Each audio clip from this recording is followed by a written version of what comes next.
falou que hoje é o Dia Mundial de Combate ao Trabalho Infantil e tem um estudo da Fundação Abrinq que revela uma situação bem preocupante em relação a isso, né? Esse assunto aqui no país. Basicamente, 4 em cada 5 adolescentes entre 14 e 17 anos trabalham em condições consideradas como trabalho infantil. E a gente convidou para conversar aqui no Jornalismo da Nova Brasil a líder de programas e projetos sociais da Fundação Abrinq, a Michele Antunes. Bom dia, Michele, bem-vinda. Bom dia, Michele, bom dia, ouvintes. Um prazer estar aqui com vocês, falando desse assunto que é tão importante e relevante, né? E eu queria abrir com uma dúvida que eu tive, assim que eu vi esse dado. Quando a gente fala de 14 a 17 anos, trabalho infantil, primeiro esclarece pra gente, entre 14 e 17 anos, não é permitido trabalhar?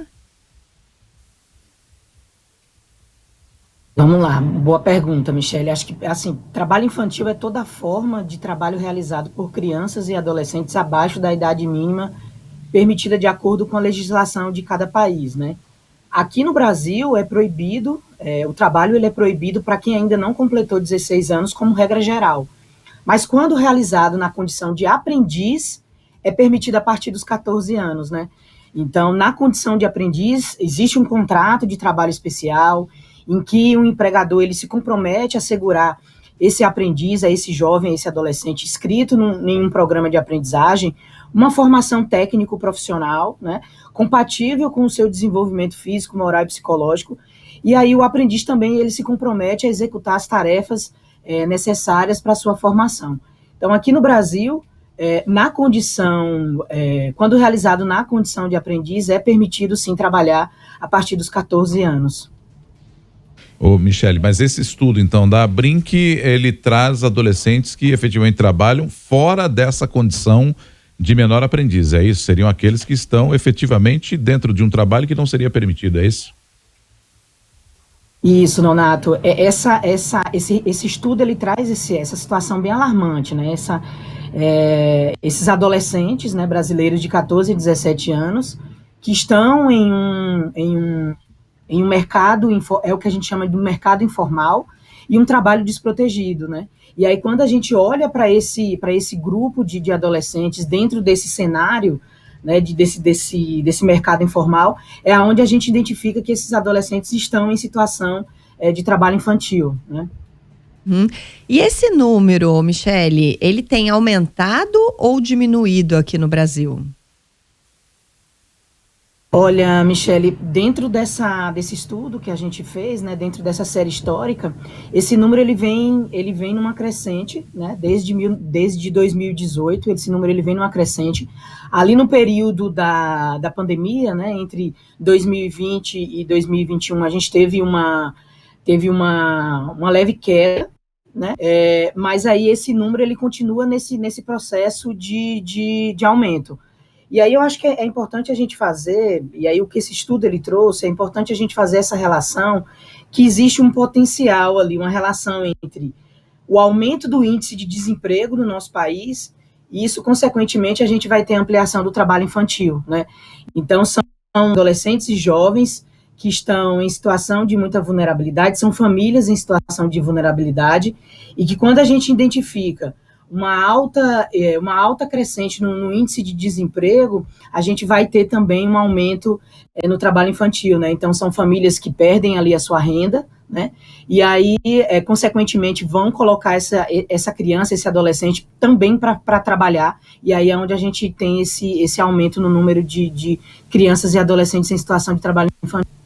Ô, Michele, foi possível identificar atividades que esses menores atuam? Há muitas atividades que são absolutamente insalubres, ou vocês não chegaram a apurar as atividades? Olha, Nonato, as atividades hoje, o trabalho é o que a gente chama de quais são os tipos de trabalho infantil, né? Então, a gente tem aqui o trabalho infantil doméstico, que é considerado uma das piores formas de trabalho infantil, que é um trabalho invisível, né? O trabalho infantil doméstico ele é invisível, porque geralmente esse tipo de trabalho ele acontece dentro do domicílio, dentro da casa da criança e do adolescente. Então, são crianças e adolescentes que cuidam dos irmãos menores, são crianças que têm essa responsabilidade de cuidar ali dos afazeres domésticos, né? E isso traz uma responsabilidade muito grande e um risco. A gente tem também os tipos de trabalho infantil urbano, que aí é onde a criança acaba trabalhando como lavadores de carros, como comercializando, né, nos semáforos das grandes cidades, das grandes metrópoles, vendendo balas, vendendo, enfim, produtos, nos lixões e no tráfico de drogas, né, principalmente dentro das grandes metrópoles, né, então é uma característica, o trabalho infantil urbano dentro das grandes metrópoles, a gente tem o tráfico de drogas. E a gente também tem o tipo de trabalho infantil na agricultura, né, que aí é onde a criança e o adolescente, ele fica exposto ao trabalho ao campo, exposto ao sol, enfim, a todos os perigos ali dentro da agricultura, né? Então, esses são alguns dos tipos de trabalho infantil que a gente pode elencar. Ô, Michele, só para a gente fechar aqui, nosso tempo já se esgotou, infelizmente, mas quais seriam as soluções? A Fundação Abrinq, que acompanha há tanto tempo isso, qual seria aí uma ou duas medidas que seriam eficazes para impedir esse tipo de situação? Olha, Michele, a primeira, assim, e eu acho que é uma das principais, assim, é onde a gente defende que é fundamental fortalecer o Sistema Único da Assistência Social, né, o SUAS. E aí, como é que a gente, né, trabalha para que esse sistema ele seja fortalecido? Trabalhando para que tenha um maior investimento, né? Um maior recurso do governo dentro das políticas da assistência social. Só a partir disso é que a gente vai conseguir fortalecer todo o trabalho e todo o trabalho que é feito dentro dos municípios, dentro do território, dentro da assistência social. Então, isso é uma das principais medidas. Fora o trabalho de campanha, né? Acho que tem um trabalho de comunicação e de campanha, de conscientização da sociedade, que é algo muito, muito importante, né? E aí, para que a sociedade também seja um agente protetivo dessa criança e desse adolescente. Claro. Michele Antunes, muito obrigado, viu, pela entrevista ao jornalismo da Nova Brasil. Um bom dia para você. Obrigada, gente. Um bom dia para todos vocês. Muito obrigada. Líder de programas e projetos sociais na Fundação Abrinq.